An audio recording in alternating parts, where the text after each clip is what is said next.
To add text, place the cursor where you want and start typing.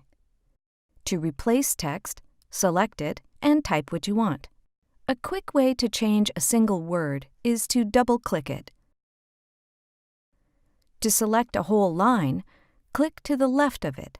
Then use the formatting options to change the font, font size,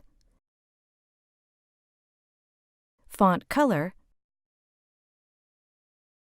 or make it bold, italic, or underline.